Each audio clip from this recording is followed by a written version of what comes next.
उसके बाद हम लोग देखेंगे एक्टिवेटेड स्लज प्रोसेस। तो जनरली एक्टिवेटेड स्लज प्रोसेस की दो यूनिट्स होती है, एक होता है एयरेशन टैंक और एक होता है हमारा सेकेंडरी सेडिमेंटेशन टैंक। तो एयरेशन टैंक और सेकेंडरी सेडिमेंटेशन टैंक को मिला के हम बोलते हैं activated sludge process. Aeration tank क्या होता है ये देख लेते हैं। Aeration tank is a tank in which the sewage spends a few hours and oxygen is supplied to maintain aerobic conditions. तो एरिएशन टैंक एक ऐसा टैंक होता है जिसमें कि सीवेज जो रहता है हमारा वो कुछ घंटे बिताता है उसके अंदर, और जो ऑक्सीजन रहती है वो एरोबिक कंडीशन मेंटेन करने के लिए सप्लाई की जाती है। अगर ऑक्सीजन बाहर से नहीं सप्लाई करते हैं तो ऑक्सीजन को हम जो सीवेज है उसकी मिक्सिंग करते हैं ताकि ऑक्सीजन जो है एटमॉस्फेयर से सीवेज में एंटर हो जाए। प्लग फ्लो टैंक होता है या फिर कंप्लीटली मिक्स्ड टैंक हो सकता है एयरेशन टैंक हमारा। तो एयरेशन टैंक जो रहता है इसके अंदर एरोबिक कंडीशंस होती है, और सेकेंडरी सेडिमेंटेशन टैंक जो रहता है उसमें हमारी जो रहता है वहाँ पे स्लज जो है वहाँ पे से हम ला सकते हैं। तो ये टोटल हो जाती है हमारी एक्टिवेटेड स्लज प्रोसेस जो। और सेकेंडरी सेडिमेंटेशन टैंक से हम एक एक्टिवेटेड स्लज लेके चले जाते हैं, वो वापस एयरेशन टैंक में डाल सकते हैं उसको ले जाके। तो जैसा कि आप देख सकते हैं सेकेंडरी सेडिमेंटेशन टैंक से एक फ्लो निकल के आ रहा है और वो जा रहा है यहाँ से एक्टिवेटेड स्लज प्रोसेस में, और वहाँ से वो जो हमारा रिटर्न डिस्चार्ज जो है QR वो वहाँ से वापस चला जाता है। तो इस तरीके से जो हमारा QR जो है वो हो गया हमारा रिटर्न एक्टिवेटेड स्लज, और QW जो हो गया हमारा वो हो गया वेस्ट एक्टिवेटेड स्लज। तो वेस्ट एक्टिवेटेड स्लज जो है वो यहाँ से निकल जाता है। तो सेकेंडरी सेडिमेंटेशन टैंक से हमारा एक्टिवेटेड स्लज जो है वो या तो वापस एयरेशन टैंक में चला जाता है या फिर वेस्ट एक्टिवेटेड स्लज के रूप में बाहर निकल जाता है। what if we recirculate a lot of activated sludge? अगर हम बहुत ज़्यादा एक्टिवेटेड स्लज को रीसर्कुलेट कर देंगे, यानी कि ये यहाँ से जो एक्टिवेटेड स्लज जो है हमारा वो रीसर्कुलेट अगर हम बहुत ज़्यादा कर देंगे तो एंडोजिनस मेटाबॉलिज्म स्टार्ट हो जाएगा, माइक्रोबायल पॉपुलेशन जो रहेगी वो डिक्रीज़ हो जाएगी, और एक्टिवेटेड स्लज जो रहेगा हमारा वो कम इफेक्टिव हो जाएगा। तो इसलिए हम इसको बहुत ज़्यादा मात्रा में रीसर्कुलेट नहीं करते हैं। इसलिए मतलब ये 3 रीज़न होते हैं उसके। एंडोजीनियस मेटाबॉलिज्म स्टार्ट हो जाएगा, एक हो जाएगा माइक्रोबियल पॉपुलेशन का डिक्रीमेंट, और तीसरा हो जाएगा एक्टिवेटेड स्लज जो रहेगा वो इफेक्टिव ही नहीं रहेगा। अब टर्मिनोलॉजीज हैं कुछ एक्टिवेटेड स्लज प्रोसेस से रिलेटेड, वो देख लेते हैं।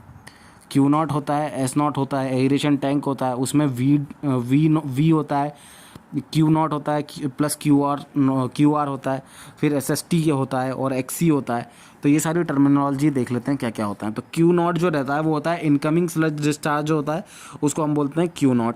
वॉल्यूम ऑफ एयरेशन टैंक जो होता है, मतलब जो भी एयरेशन टैंक है यहाँ पे उसका जो भी वॉल्यूम होगा उसको हम बोल देंगे V। और XU जो रहेगा वो बायोमास कॉन्सेंट्रेशन रहेगी, XU जो रहेगी वो हमारी बायोमास कॉन्सेंट्रेशन रहेगी अंडर फ्लो में कितनी बायोमास की कॉन्सेंट्रेशन है वो उसको बोल देंगे हम XU। तो अब ये XU जो रहता है बायोमास कॉन्सेंट्रेशन जो रहती है, इट इज़ टेकन रफली equal to suspended solid concentration. जो भी वॉलेटाइल सस्पेंडेड सॉलिड्स रहते हैं उनको हम बोल देते हैं बायोमास कंसंट्रेशन। मफल फर्नेस जो है उसका हम यूज़ करते हैं ऑर्गेनिक, वोलेटाइल या फिर इनऑर्गेनिक या फिक्स्ड सॉलिड्स है उनका डिफरेंशिएशन करने के लिए मफल फर्नेस का उपयोग किया जाता है। तो ये भी एक ऑब्जेक्टिव क्वेश्चन यहाँ से बनता है कि मफल फर्नेस का यूज़ हम ऑर्गेनिक, वोलेटाइल और इनऑर्गेनिक फिक्स्ड सॉलिड्स को डिफरेंशिएट करने में उनके बीच का डिफरेंस बताने में यूज़ करते हैं। उसके बाद जो S0 जो है हमारा इनकमिंग सीवेज होता है, S0 जो है वो हमारा इनकमिंग सीवेज BOD होता है, X0 जो है बायोमास प्रेजेंट होता है जो भी हमारे सीवेज के अंदर वो होता है, X जो है वो नेट बायोमास क्वांटिटी होती है एयरेशन टैंक में, और MLSS, और यहाँ से 2 टर्म निकल के आती है MLSS और MSVSS। तो MLSS का फुल फॉर्म होता है मिक्स्ड लिकर सस्पेंडेड सॉलिड्स, और MSVSS का मतलब होता है mixed liquor volatile suspended solids. तो डिफरेंस क्या होता है MLSS और MLVSS में? तो MLSS में जो सारे माइक्रो ऑर्गेनिज्म है वो एक्टिव भी होते हैं और इनएक्टिव भी होते हैं, और MLVSS में सिर्फ एक्टिव माइक्रो ऑर्गेनिज्म होते हैं। अगर हम एक्सपेरिमेंटली देखें तो MLVSS जो रहता है वो होता है 0.8 MLSS, मतलब 80% MLSS के बराबर होता है MLVSS। तो MLVSS can't be exactly found out, ये भी एक फैक्ट है कि MLVSS को हम एग्जैक्टली नहीं फाइंड आउट कर सकते हैं, और न्यूमेरिकल पर्पस के लिए हम हमेशा MLSS का यूज़ करते हैं। तो MLSS और MLVSS के फुल फॉर्म क्या है? मिक्स्ड लिकर सस्पेंडेड सॉलिड्स, और MLVSS है mixed liquor volatile suspended solids. उसके बाद एस जो है हमारा वो होता है हमारा एफ्लुएंट वीओडी, और एक्सी जो है हमारा एफ्लुएंट बायोमास कंसंट्रेशन होती है। तो हाइड्रोलिक रिटेंशन टाइम जो है या हाइड्रोलिक डिटेंशन टाइम है उसको हम कैसे बता सकते हैं, वी अपॉन एस नॉट से बता सकते हैं। तो V upon S naught, V upon Q naught से बता सकते हैं। तो हमारा हाइड्रोलिक रिटेंशन टाइम का फॉर्मूला हो जाएगा वी अपॉन क्यू नॉट। तो जो भी वॉल्यूम गिवन रहे वो upon Q not. Q not क्या था हमारा, क्यू नॉट था हमारा इनकमिंग सीवेज स्लज डिस्चार्ज। तो जो भी डिस्चार्ज रहेगा वो, तो इस सिंपल से फार्मूले से हम बता सकते हैं हाइड्रोलिक रिटेंशन टाइम। तो हमारा डे में metre cube upon metre cube per day, इसके थ्रू हम डे में हमारा आंसर आ जाएगा। उसके बाद ऑर्गेनिक लोडिंग रेट का फॉर्मूला होता है OLR, या इसको VLR वॉल्यूमेट्रिक लोडिंग रेट भी बोलते हैं। इसका फॉर्मूला होता है Q naught into S naught upon V. तो Q naught S naught upon V से इसका एक एग्जाम्पल देख सकते हैं कि क्यू नॉट हमको अगर 2000 मीटर क्यूब पर डे दिया रहे, एस नॉट हमको 150 mg पर लीटर दिया रहे, और वी नॉट हमको 400 मीटर क्यूब दिया रहे, तो OLR हम बड़ी आसानी से निकाल सकते हैं। इसकी यूनिट जो होती है वो होती है kg पर मीटर क्यूब पर डे।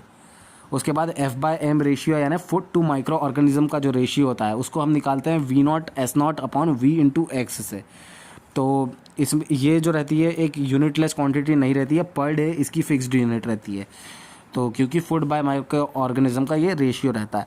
तो क्यू नॉट अगर हमको गिवन रहे, वी गिवन रहे, एस नॉट दिया रहे और एक्स दिया रहे, तो हम सिंपली यहाँ से F/m का रेशियो निकाल सकते हैं पर डे की टर्म में, पर डे की यूनिट में। मीन सेल रेसिस्टेंस टाइम का फॉर्मूला θc आपको सिंपल सा दिख सकता है कि Vx upon θw into XU plus θo minus θw into XU। एक सिंपल सा फॉर्मूला है, अगर वैल्यू गिवन रहे तो हम इसको ईजिली कैलकुलेट कर सकते हैं। उसके बाद हमारा रीसर्कुलेशन रेशियो का एक फॉर्मूला आता है QR अपॉन क्यू नॉट, या फिर इसको हम X upon XU minus x भी बोल सकते हैं। तो ये एक अप्रॉक्सीमेट हमको कैलकुलेशन देता है। तो अगर X और XU की वैल्यू गिवन रहे तो हम रीसर्कुलेशन रेशियो को इजीली फाइंड आउट कर सकते हैं। उसके बाद एक कॉन्सेप्ट आता है स्लज वॉल्यूम इंडेक्स का। तो ये एक टेस्ट होता है जिससे कि हम सेटलेबिलिटी और फ्लोएबिलिटी जो रहती है स्लज की, कि किस रेट से वो फ्लो होगा और किस रेट से वो सेटल होगा, उसको हम डिटरमाइन करने की कोशिश करते हैं। Sludge volume ratio is defined as the volume occupied by 1 gram of solids in the sludge। तो स्लज वॉल्यूम इंडेक्स क्या होता है, स्लज वॉल्यूम इंडेक्स वो वॉल्यूम इंडेक्स होता है, वो वॉल्यूम होता है जो कि 1 ग्राम सॉलिड्स जो है स्लज के उस उन्होंने ऑक्यूपाई किया हुआ है, उसको बोल देते हैं हम स्लज वॉल्यूम इंडेक्स। तो स्टैंडर्ड यूनिट इसकी होती है ml पर ग्राम। ml पर ग्राम इसकी स्टैंडर्ड यूनिट होती है स्लज वॉल्यूम इंडेक्स की। और गवर्नमेंट ऑफ इंडिया के मैनुअल के हिसाब से जो हमारा स्लज वॉल्यूम इंडेक्स है वो 100 से 150 ml पर ग्राम होना चाहिए। एग्जाम्पल के लिए हम लोग देख सकते हैं कि हमारे पास एक स्लज वॉल्यूम इंडेक्स के लिए जार होता है, उसमें हम ऊपर जब स्लज डालते हैं, सीवेज डालते हैं एरेशन टैंक से निकाल के, तो उसमें ऊपर जो रहती है वो लाइट कंडीशंस होती है, और नीचे क्योंकि वो स्लज सेटल हो जाता है तो वहाँ पे डार्क कंडीशंस प्रिवेल होती है। क्योंकि ये ग्लास का जार होता है तो हमको साफ साफ देख सकते हैं कहाँ लाइट है और कहाँ पर डार्क सिचुएशन है। और 30 घंटे तक हम उसकी सेटलिंग होने देते हैं, 30 मिनट तक उसकी सेटलिंग होने देते हैं। और अगर इसका न्यूमेरिकल, एक सिंपल सा न्यूमेरिकल बनता है, अगर 250 ml का हमारा पूरा सैंपल है, उसमें 4 ग्राम सॉलिड और हमारा और हमसे पूछ रहा है वो कि स्लज वॉल्यूम इंडेक्स कितना होगा, तो हम सिंपली उसमें जो जितना भी वॉल्यूम है वो अपॉन जितने भी सॉलिड्स हैं वो उससे डिवाइड कर देंगे, तो हमारे को सिंपली स्लज वॉल्यूम इंडेक्स मिल जाएगा, जो जिसकी ये वैल्यू हमारी गवर्नमेंट ऑफ इंडिया के मैनुअल के हिसाब से 100 से 150 ml पर ग्राम होनी चाहिए। उसके बाद अलग अलग फॉर्म्स देख लेते हैं हम एक्टिवेटेड स्लज प्रोसेस के। तो सिक्वेंशियल बैच रिएक्टर जो रहता है वो एक टाइप का फॉर्म होता है। सिंगल टैंक रहता है, इसमें की सारी स्टेप जो रहती है वो एक्टिवेटेड स्लज की होती हैं। तो सबसे पहले जो रहता है वो सीवेज उसमें हम अप्लाई करते हैं। उसके बाद सीवेज को अप्लाई करने के बाद हम मिक्सिंग करते हैं। ये इस तरीके से मिक्सिंग की जाती है। ये जो आप रॉड देख रहे हैं इसको घुमा के हम यहाँ पे मिक्सिंग करते हैं। और मिक्सिंग इसलिए करते हैं ताकि एरेशन हो, और एरेशन होगा तो डिकम्पोजिशन जो रहेगा वो हमारा फास्टर होगा, फास्ट रेट से होगा। मिक्सिंग जब रुक जाती है तो स्लज जो रहता है उसको सेटल होने के लिए टाइम देते हैं, और जब सेटल हो जाता है स्लज तो उस स्लज को हम क्लीन कर लेते हैं हमारे टैंक को, और उसके बाद उसमें वापस से हमारा सीवेज फिल कर देते हैं। तो इस टाइप की एक ये सर्कुलर एक सर्कल, एक तरीके की एक साइकिल इसको हम बोल सकते हैं। ये लगातार होता है, सीवेज फिल किया, मिक्स करा तो सेटल किया, उसके बाद साफ़ किया, क्लीन किया, और उसके बाद वापस सीवेज को फिल कर दिया। इसको हम 4 mld से कम डिस्चार्जेस के लिए यूज़ कर सकते हैं किस मेथड को, सीक्वेंशियल बैच रिएक्टर मेथड को। उसके बाद it is used where the area available for treatment is less, तो कम एरिया और कम डिस्चार्ज उसके लिए हम यूज़ करते हैं सीक्वेंशियल बैच रिएक्टर को। उसके बाद हम सेम जो कुछ डिज़ाइन डेटा है वो एकदम जो हमारा वो उसका जो सीक्वेंशियल बैच रिएक्टर का हमारा डिज़ाइन डेटा हम देख लेते हैं। तो F/m रेशियो इसमें हम 0.05 से 0.3 पर डे रखते हैं। थीटा सी जो है हमारा वो रखते हैं हम 4 से 20 डेज। सेटलिंग टाइम जो है वो 0.5 H से हम ज़्यादा रखने की कोशिश करते हैं। और साइकिल टाइम जो है वो हमारी चलती है 2.5 से 6 घंटे के बीच में। ये इंपॉर्टेंट डिज़ाइन डेटा है, ये एग्जाम में पूछ सकता है कि सीक्वेंशियल बैच रिएक्टर में F/m रेशियो जो है हमारा 0.05 से 0.3 पर डे होता है। थीटा सी जो है हमारा वो 4 से 20 डेज होता है। सेटलिंग टाइम हमारा 0.5 H से ज़्यादा होता है। और साइकिल टाइम हमारा 2.5 से 6 आवर के बीच में होता है। उसके बाद देख लेते हैं हम ऑक्सीडेशन डिच या फिर एरेशन लगून क्या होता है। तो oxidation ditch is a unit in which water is continuously rotated for a few hours. तो ऑक्सीडेशन डिच जो रहता है वो एक ऐसी यूनिट होती है जिसमें कि पानी जो है उसको कुछ घंटों के लिए लगातार रोटेट किया जाता है ताकि एक अच्छी तरीके से एरेशन हो सके। Moreover there is an additional provision for supply of oxygen. और रोटेट करने के अलावा भी वहाँ पे ऑक्सीजन की सप्लाई के लिए एडिशनल प्रोविजन किया जाता है। आप गूगल पे देख सकते हैं कि किस तरीके से होता है हमारा ऑक्सीडेशन डिच या एरेशन लगून। उसके बाद डिज़ाइन पॉइंट्स की बात करें तो अगर ये एक एक्सटेंडेड एरेशन प्रोसेस है और F/m रेशियो इसमें हम 0.1 से 0.18 पर डे रखते हैं। HRT जो है हाइड्रोलिक रिटेंशन टाइम हमारा वो 12 से 24 आवर्स होता है। और थीटा सी जो है इसमें हम रखते हैं 10 से 26 डेज। और जो एफिशिएंसी होती है BOD रिमूवल की इसमें हमको अचीव हो जाती है 95 से 98% के बीच में। टेपर्ड एरेशन टैंक क्या होता है, तो टेपर्ड मतलब जिसका साइज़ चेंज हो रहा होता है। तो टेपर्ड एरेशन टैंक मतलब टेपर करते हुए ऑक्सीजन इसमें हम सप्लाई करते हैं। पहले 45% ऑक्सीजन जो रहेगी वो सप्लाई करेंगे, फिर 30% ऑक्सीजन सप्लाई करेंगे और फिर जैसे जैसे ऑर्गेनिक मैटर कम होता जाएगा हम 25% ऑक्सीजन L/3 के, अगर टोटल लेंथ L है तो इसको 3 पार्ट में बांट देंगे। 45% पहले ऑक्सीजन सप्लाई करी, फिर 30% ऑक्सीजन सप्लाई करी और उसके बाद 25% जब ऑर्गेनिक मैटर और कम हो गया तो हम और कम ऑक्सीजन सप्लाई करेंगे। तो इस तरीके से ऑक्सीजन की डिमांड के हिसाब से हम इसमें टेपर्ड और एरेशन टैंक में ऑक्सीजन सप्लाई करते हैं। तो इसमें हमारी ऑक्सीजन की जो एफिशिएंसी है, जो यूटिलाइजेशन है, वो यूटिलाइजेशन हम इफ़ेक्टिवली उसको यूज़ कर सकते हैं। उसके बाद हमारे आते हैं moving bed biofilm reactor MBBR। तो MBBR जो रहते हैं इसमें जो बेड रहता है हमारा वो मूविंग रहता है और जो बायोफिल्म रहती है वो इसमें पॉलीयूरेथीन जो फॉर्म पाइप्स रहते हैं उसके थ्रू उनका यूज़ करते हैं हम। तो पॉलीयूरेथीन फॉर्म पीसेस का यूज़ करके हम इसको बनाते हैं। तो बेटर कॉन्टेक्ट हो जाए हमारा अपॉर्चुनिटी जो रहेगी अवेलेबिलिटी के कारण पोरस, क्योंकि इसमें हम पॉलीथीन जो फॉर्म पाइप्स होते हैं वो पोरस होते हैं तो उसमें ऑर्गेनिक मैटर आराम से सेटल हो सकते हैं। तो उसके कारण जो कॉन्टैक्ट अपॉर्चुनिटी होती है वो बेटर हो जाती है क्योंकि पोरस सरफेस होती है। फिर स्टैंडर्ड साइज जो रहता है इसका वो होता है 25 × 25 × 30 का। तो 25 × 25 × 30 mm ये स्टैंडर्ड साइज होता है हमारा किनका, पॉलीथीन फॉर्म पाइप्स का। उसके बाद कुछ टेक्निक्स है जो कि फुल फॉर्म्स उनके फुल फॉर्म्स जो है वो पूछे जाते हैं। तो SIBT क्या होता है, submerged immobilised biofilm technology. EBBT क्या होता है, इको बायोब्लॉक टेक्नोलॉजी। और बायोफॉर टेक्नोलॉजी क्या होता है, biological filtration and oxygenated reactor. और SAFF टेक्नोलॉजी क्या होता है, submerged aeration fixed film technology. और ICSC क्या होता है, ICSC होता है इम्प्रूव्ड सर्कुलर सेकेंडरी क्लैरिफायर, इसको हम हाइड्रोप्ल्यूम भी बोलते हैं। उसके बाद हमारा ऑपरेशन ट्रबल्स देख लेते हैं कि क्या क्या ऑपरेशन जो जब हम एक्टिवेटेड स्लज प्रोसेस करते हैं तो क्या क्या ट्रबल्स आ सकते हैं। तो सबसे पहले ट्रबल जो आता है वो होता है स्लज बल्किंग। मतलब यहाँ पे क्या होता है, जो हमारा वॉल्यूम होता है स्लज का वो बल्क हो जाता है क्योंकि उसके अंदर बहुत ज़्यादा पानी भरा जाता है। तो पानी भरा जाता है स्लज के अंदर तो बल्क हो जाता है, मतलब उसका वॉल्यूम बढ़ जाता है, जितना होना चाहिए उससे ज़्यादा बढ़ जाता है।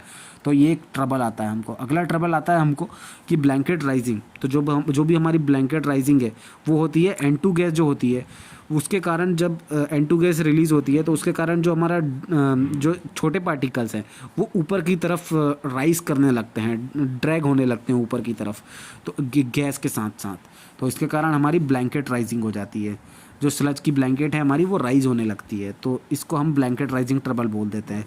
तो गवर्नमेंट ऑफ इंडिया के मैनुअल के हिसाब से जो SB और BR जो है वो मतलब हमारी स्लज वर्किंग और जो ब्लैंकेट राइजिंग है उसको अवॉइड कर सकते हैं अगर हम F/m का रेशियो जो है वो 0.3D पर डे के बराबर रखें या फिर उससे ज़्यादा रखेंगे तो हम गवर्नमेंट ऑफ इंडिया के मैनुअल के हिसाब से हम स्लज बल्किंग और ब्लैंकेट राइजिंग को अवॉइड कर सकते हैं।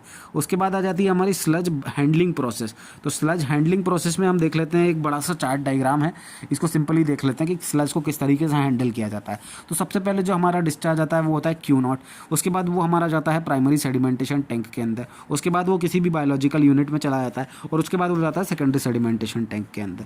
तो जो प्राइमरी सेडिमेंटेशन टैंक से जो हमारा रॉ स्लज निकलता है वो चला जाता है सीधे यहाँ पे थिकनिंग ऑफ स्लज के लिए चला जाता है। उसके बाद कुछ जो बायोलॉजिकल स्लज रहता है वो बायोलॉजिकल स्लज भी उसमें चला जाता है, थिकनिंग ऑफ स्लज के लिए चला जाता है। तो इस तरीके से हमारा ये चला जाता है। उसके बाद थिकनिंग ऑफ स्लज में क्या होता है, कंसंट्रेशन थिकनिंग जो रहती है, मतलब कंसंट्रेशन ऑफ स्लज होता है। उसके बाद जो हमारा थिकंड स्लज, जो स्लज जब थिक हो जाता है उसको हम डाइजेशन के लिए भेज देते हैं या स्टेबलाइजेशन उसको भी बोलते हैं। तो डाइजेशन या स्टेबलाइजेशन के लिए स्लज को भेज देते हैं और उसके बाद जो इनसाइड डाइजेस्टर होता है वो फिर उसकी मदद से फिर हमारी जो रहता है उसको फिर हम वहाँ पे भेज देते हैं कंडीशनिंग ऑफ स्लज के लिए। तो और या तो डाइजेशन के बाद वो गैसेस वगैरह बन जाती है, हमारी CH4CO2 वगैरह बन जाती है, और थिकनिंग के बाद हमारा सुपरनेटेंट बचता है जो हमारा वो बच जाता है, या फिर हाईली टर्बिड सस्पेंडेड सॉलिड्स जो रहते हैं उनको हम बाहर निकाल देते हैं। तो कुछ इस तरीके से तो डाइजेशन का मतलब थिकनिंग का हमारा ऑब्जेक्टिव रहता है कि हम मॉइस्चर को कम कर सके स्लज में से, और जो हमारा डाइजेशन का ऑब्जेक्टिव रहता है कि हम बायोडिग्रेडेबल ऑर्गेनिक मैटर जो भी एनारोबिकली उनको हम डिकम्पोज कर सके, जो भी बायोडिग्रेडेबल ऑर्गेनिक मैटर हैं उनको। उसके बाद हमारा जो कंडीशनिंग होती है स्लज का लाइम के थ्रू होती है, और इसमें हमारा ऑब्जेक्टिव रहता है कि जो हम अप्रॉक्सीमेटली 6 से 7.5 जो है उतना हम उसमें माइक्रो ऑर्गेनिज्म जो है वो ऐसी उनके लिए ऐसी कंडीशंस बना के रखें, एनारोबिक कंडीशंस उनके लिए बना के रखें ताकि वो पॉइंट उनका जो APM है वो 6.5 से 7.5 के बीच में मेंटेन रहे। एनारोबिक कंडीशन जो रहती है वो उसमें हम एसिड्स की मदद से बनाते हैं। उसके बाद जो नेक्स्ट प्रोसेस होती है उसमें हम क्लोरीनेशन करते हैं स्लज का। तो जो भी डाइजेशन टैंक से निकल के जो भी स्लज आता है उसको हम लेके जाते हैं क्लोरीनेशन करने के लिए, और क्लोरीनेशन करते हैं जब हम, तो हमारा ऑब्जेक्टिव रहता है जो भी माइक्रो ऑर्गेनिज्म बचे हुए हैं उनको किल करने का। और उसके बाद हम डी वाटरिंग करते हैं स्लज की। तो डी वाटरिंग जब करते हैं हम स्लज की तो हमारा ऑब्जेक्टिव रहता है जो भी मॉइस्चर कंटेंट है उसको हम रिड्यूस करने की कोशिश करते हैं, और स्लज पे हम हाई प्रेशर अप्लाई करते हैं ताकि जो भी मॉइस्चर है उसके अंदर वो निकल सके। उसके बाद हम ड्राइंग और रिडक्शन की एक करते हैं स्लज का। इसमें हमारा ऑब्जेक्टिव रहता है कि जो भी मॉइस्चर है हमारा उसको हम पूरी तरीके से रिमूव कर सकें ड्राई करके। उसके बाद पाउडर्ड फॉर्म हमको मिल जाता है स्लज का, और फिर उसको हम सॉइल इंप्रूवर की तरह या फर्टिलाइज़र की तरह उस स्लज को हम यूज़ कर सकते हैं। अब जो है ये थिकनिंग ऑफ स्लज है ये किस तरीके से की जाती है, तो it is usually done with the following units. तो इन यूनिट्स की मदद से थिकनिंग ऑफ स्लज हम कर सकते हैं: gravity flotation unit, rotary drum unit, या वैक्यूम फ्लोटेशन यूनिट, या सेंट्रीफ्यूगल यूनिट। तो इन 4 यूनिट्स की मदद से हम थिकनिंग ऑफ स्लज करते हैं। तो वॉल्यूम ऑफ स्लज जो रहता है V1 और V2 at moisture content P1 and P2 are related, उनको हम रिलेट करते हैं इस सिंपल से अप्रॉक्स फार्मूले से। तो फार्मूला जो है वो होता है V1 100 minus P1 is equal to V2 100 minus P2। इस सिंपल से फार्मूले से हम जो हमारा वॉल्यूम है स्लज का उसको, मतलब या तो वॉल्यूम को या फिर मॉइस्चर कंटेंट को हम निकाल सकते हैं। तो अगर क्वेश्चन में 3 चीज़ें दी रहे, चौथी पूछ रहा हो, तो इस सिंपल से फार्मूले को आप अप्लाई कर दिए और सिंपली आपका आंसर आ जाएगा। तो फार्मूला हमको जो याद रखना है यहाँ पे वो याद रखना है V1 100 minus P1 is equal to V2 100 minus P2। उसके बाद जो हमारा नेक्स्ट स्टेप आता है वो होता है डाइजेशन ऑफ स्लज। तो डाइजेशन ऑफ स्लज जो रहता है उसको हम स्लज डाइजेस्टर या फिर एनारोबिक डाइजेस्टर भी बोलते हैं इनको, उसमें हम डाइजेशन ऑफ स्लज करते हैं। तो डाइजेस्टर जो रहता है उसमें स्लज आता है, रॉ स्लज आता है या फिर बायो स्लज आता है। उसके बाद वो या तो गैसेस बन जाता है डिकम्पोज होके, जैसे मिथेन बनती है 65 से 70%, CH4 कार्बन डाइऑक्साइड हमारी 30% के अप्रॉक्स बनती है, और बाकी दूसरी गैसेस बची हुई गैसेस बनती हैं। तो डाइजेस्टर से या तो गैस बन जाती है या फिर डाइजेस्टेड स्लज निकल जाता है, जैसे कि क्ले हो गए, क्ले टाइप का जो मांस रहता है स्लज में से वो निकलता है, या फिर सुपरनेटेंट निकलते हैं। या ये सुपरनेटेंट क्या होते हैं, एक विस्कस और टर्विड ब्लैक कलर के जो लिक्विड टाइप का वाटर रहता है उसको हम सुपरनेटेंट बोलते हैं। तो कैलोरीफिक वैल्यू जो रहती है मिथेन की वो होती है 3600 किलो कैलोरी पर मीटर क्यूब। और किलो जूल में देखेंगे अगर तो 36,000 हो जाता है। और 1 कैलोरी मतलब होता है 0.184 जूल, तो ये भी हमको पता होना चाहिए। उसके बाद जो आप एक एग्जांपल देख सकते हैं कि VH4 प्रोड्यूस्ड जो है वो अगर दिया रहे, एनर्जी प्रोड्यूस्ड दी रहे, तो हम सिंपली वो एनर्जी प्रोड्यूस्ड कितनी करेंगे वो हम आसानी से निकाल सकते हैं। उसके बाद डी वाटरिंग जो स्लज करते हैं हम स्लज की, वो किसकी मदद से करते हैं, तो बेल्ट प्रेस की मदद से करते हैं। तो बेल्ट प्रेस की मदद से हम लोग स्लज की डी वाटरिंग करते हैं। और जब जो ड्राइंग करते हैं स्लज की, वो हम या तो इंसनरेशन में कर सकते हैं या फिर स्लज ड्राइंग बेड्स में कर सकते हैं। तो इंसनरेशन में क्या करते हैं, ह्यूज अमाउंट ऑफ हीट हमको प्रोवाइड करना पड़ता है और जो मॉइस्चर है फिर उसको रिमूव करते हैं, तो उसमें बहुत ज़्यादा कॉस्ट लगती है। और इंडिया में ओपन स्लज ड्राइंग बेड्स होते हैं और उनको ही हम प्रेफर करते हैं, क्योंकि यहाँ पे जो क्लाइमेट है, गर्मी जो है वो बहुत ही सनी क्लाइमेट है, सूरज की डायरेक्ट गर्मी पड़ती है, तो हम ड्राइंग बेड्स यूज़ करते हैं। उसके बाद जो मिनिमम एनर्जी प्रोडक्शन होता है स्लज डाइजेशन का, वो कितना होता है वो देख लेते हैं। Out of total solids in sludge of PST 70% are considered volatile and 30% are considered fixed, यानी कि इनऑर्गेनिक या नॉन वोलेटाइल। तो टोटल जो सॉलिड्स हैं स्लज के अंदर, प्राइमरी सेडिमेंटेशन टैंक से जो स्लज निकलता है उसमें टोटल सॉलिड्स जो हैं उनमें से 70% जो रहते हैं उनको हम बोलते हैं वोलेटाइल सॉलिड्स हैं, वो यानी कि ऑर्गेनिक सॉलिड्स हैं। और 30% जो सॉलिड्स रहते हैं वो होते हैं फिक्स्ड सॉलिड या इनऑर्गेनिक सॉलिड या नॉन वोलेटाइल सॉलिड्स। अब जो गैस है उसका, for gas production consider only raw sludge, तो सिर्फ रॉ स्लज को हम कंसिडर करेंगे गैस प्रोडक्शन के लिए, क्योंकि जो कार्बन कंटेंट होता है बायोलॉजिकल स्लज में वो बहुत ही कम होता है और इसलिए वो CH4 नहीं बना सकता है। तो इसलिए हम सिर्फ रॉ स्लज को कंसीडर करेंगे। तो प्राइमरी सेडिमेंटेशन टैंक से स्लज निकलता है, स्लज से या तो वाटर निकलता है या सॉलिड्स निकलता है। तो मान लीजिए अगर 100 kg सॉलिड्स निकले तो 70 kg उसमें ऑर्गेनिक सॉलिड्स होते हैं और 30 kg उसमें इनऑर्गेनिक सॉलिड्स होते हैं। और out of this total organic solids 65% जो रहते हैं वो गैस में बदल जाते हैं। तो 70% ऑर्गेनिक में से 65% गैस में बदल जाते हैं, तो 45.5 kg सिर्फ बचता है। मतलब 45.5 kg जो सॉलिड्स हैं वो गैस में बदल जाते हैं। और out of total gas produced उसमें से 65 से 70% जो गैस होती है वो होती है CH4 गैस। तो 45 में से 65% उसका मान लेंगे तो लगभग 30 kg हमारे पास मीथेन गैस निकल के आ जाती है। और वॉल्यूम जो रहता है मीथेन गैस का वो 0.9 मीटर क्यूब पर kg होता है 0 डिग्री सेल्सियस पे, एक एटमॉस्फेरिक प्रेशर पे देखें तो टोटल हमको वॉल्यूम कितना मिल जाता है गैस का, 27 मीटर क्यूब हमको वॉल्यूम मिल जाता है। तो मीथेन की कैलोरीफिक वैल्यू जो रहती है वो होती है 8600 किलो कैलोरी पर मीटर क्यूब। तो मीथेन की कैलोरीफिक वैल्यू से हम इसका वॉल्यूम निकाल सकते हैं। तो ये सिंपल इस तरीके से अगर आपको न्यूमेरिकल दिया रहे कि if 1000 kg of sludge is produced in which solid content is 2%, अगर 1000 kg जो है स्लज प्रोड्यूस किया गया है जिसमें कि सॉलिड कंटेंट 2% है, तो अप्रॉक्सीमेट वॉल्यूम मीथेन का कितना प्रोड्यूस होगा, तो आप निकाल सकते हैं सिंपली कि 1000 kg स्लज है, उसमें पानी रहेगा, सॉलिड रहेगा 20 kg, तो 1000 kg में से 1000 kg हमारा 27 मीटर क्यूब जो है वो मीथेन निकालता है। 100 kg जो हमारा वो मीथेन 27 मीटर क्यूब की मीथेन हमको देता है। तो 20 kg कितना देगा, तो वो सिंपली हम फॉर्मूले से कैलकुलेट कर लेंगे 27 × 20/100, तो हमारा आंसर आ जाएगा 5.4 मीटर की।